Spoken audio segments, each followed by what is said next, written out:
গ্রামের নাম ছিল চন্দ্রপুর। শান্ত ছোট্ট একটা গ্রাম। কিন্তু কয়েকদিন ধরে গ্রামের মানুষ খুব অদ্ভুত একটা খবর শুনছিল।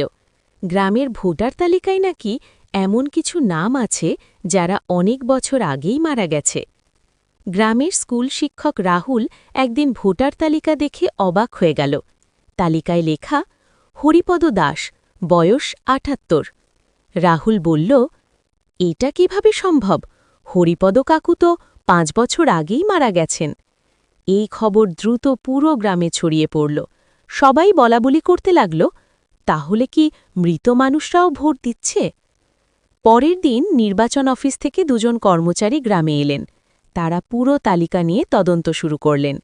গ্রামের অনেক মানুষ এসে বললেন কারা বেঁচে আছেন আর কারা আর নেই। এক বৃদ্ধা বললেন, বাবা, আমার স্বামীর নামও তালিকায় আছে, কিন্তু তিনি তো ১০ বছর আগে মারা গেছেন। কর্মচারীরা সব তথ্য লিখে নিলেন।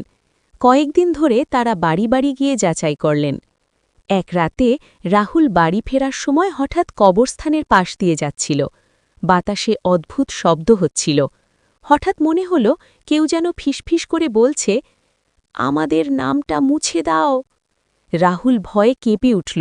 সে দ্রুত বাড়ি চলে গেল। পরের সপ্তাহে নতুন সংশোধিত ভোটার তালিকা প্রকাশ হল। মৃত মানুষের সব নাম মুছে ফেলা হয়েছে। এখন তালিকায় শুধু জীবিত মানুষের নামই আছে। গ্রামের মানুষ স্বস্তির নিঃশ্বাস ফেলল।